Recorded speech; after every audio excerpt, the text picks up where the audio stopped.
Hello, I would like to welcome you to my new series on the mystery of Nirvana, which is a mystery of existence and enlightenment. Nirvana, a term widely associated with Buddhism, Hinduism, and various Eastern philosophies, holds an air of profound mystery. At its core, it is understood as a state of ultimate liberation, an escape from the cycle of suffering and rebirth. However, the very nature of nirvana, its definition, its experience, and its attainment remains elusive, shrouded in layers of spiritual complexity. This mystery is not just philosophical, but existential, raising questions about the meaning of life, the self, and the nature of reality itself. In Buddhism, nirvana is the cessation of suffering, dukkha, and the end of the cycle of samsara, which is the cycle of birth, death, and rebirth. It is described as a state of perfect peace and freedom from attachment, desire, and ignorance. In its truest form, nirvana is often said to transcend human understanding and cannot be fully described in ordinary language. It is beyond concepts, beyond the duality of existence and non-existence, and thus remains a mystery for those who attempt to grasp it with the intellect alone. The word nirvana itself comes from the Sanskrit root nir, meaning out or away, and vana, meaning blowing or extinguishing, which together suggest the idea of blowing out a flame. In this metaphor, nirvana represents the extinguishing of the fires of desire, hatred, and ignorance that lead to suffering. While the metaphor of extinguishing can give us some insight into what nirvana is not, that is, it is not a place or a thing, but a state, it does little to reveal what it is. Over the central aspects of the mystery of nirvana is the paradox inherent in trying to describe or explain it. In Buddhism, it is often said that nirvana can only be understood through direct experience. And even then, it is difficult to articulate. The Buddha himself refrained from giving a definitive explanation of nirvana, stating that it was beyond conceptualization. This enigmatic nature is reflected in the famous Buddhist teachings of not self, anatta, and impermanence, anicca, which suggests that there is no permanent, unchanging essence that can be grasped. Nirvana is described not as a place one travels to or an object one acquires, but as a state of being that transcends ordinary experience of time and space. This makes it inherently mysterious. How can something be so fundamental to human existence and yet so beyond human comprehension? How can liberation be both present and unattainable, both a potential and an ultimate reality? In many spiritual traditions, nirvana is intricately linked to the concept of suffering and desire. The Buddhist path, known as the Noble Eightfold Path, is centered around the idea that suffering arises from attachment and craving. Desire, whether for material possessions, power, or even existential certainty, is seen as the root cause of human dissatisfaction.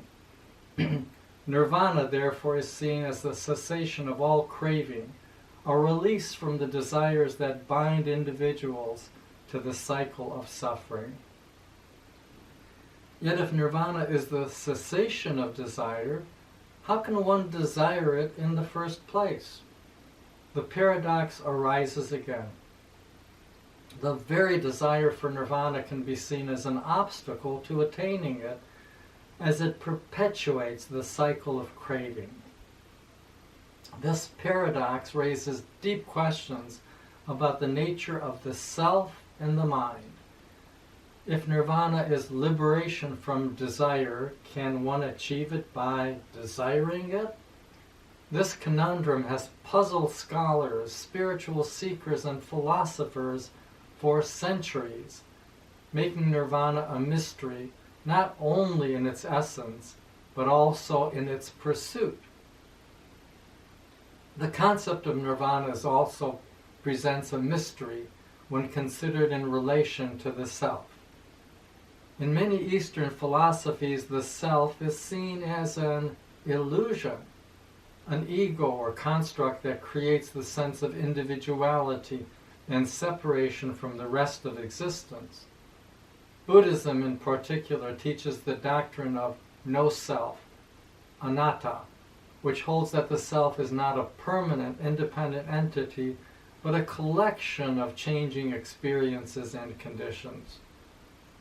Nirvana, then, could be seen as the realization that the self is a mirage, and with this realization comes the end of attachment to it.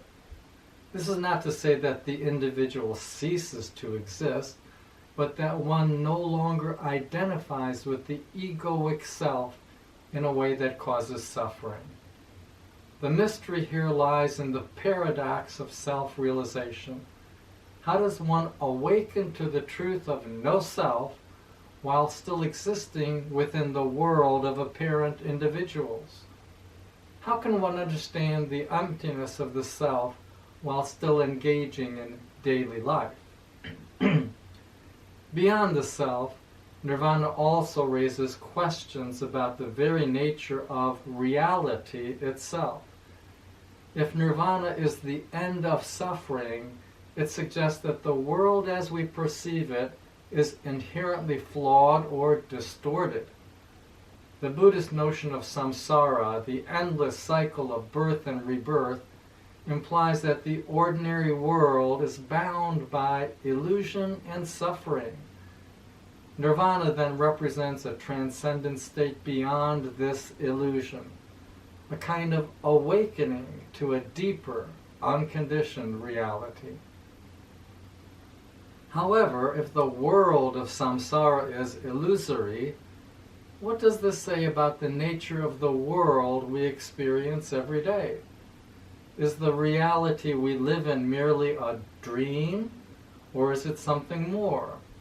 The mystery of nirvana thus intertwines with the mystery of existence itself, challenging our fundamental assumptions about what is real and what is true.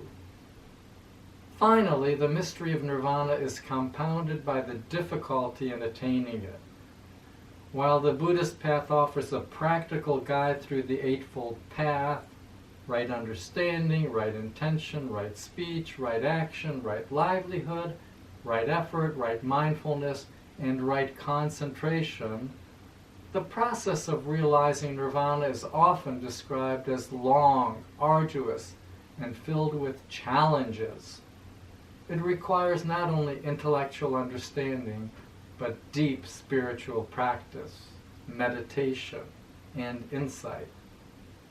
The path to nirvana is often depicted as a gradual process, marked by stages of purification and awakening.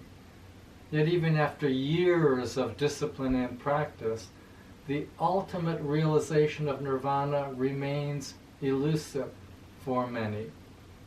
This suggests that nirvana is not something that can be grasped or controlled. It is a mystery that unfolds in its own time and manner, revealing itself only when the practitioner is ready to receive it. Nirvana is a mystery in both its nature and its pursuit. It is not easily defined or comprehended, and its paradoxical qualities challenge our conventional understanding of existence, suffering, and the self. The mystery of nirvana lies in its ineffability, in its transcendence of ordinary experience. It represents the ultimate freedom from suffering, yet it cannot be grasped through ordinary desire or intellectual effort. As such, Nirvana remains one of the most profound and enigmatic concepts in spiritual philosophy, an eternal puzzle that continues to inspire seekers on their journey toward enlightenment.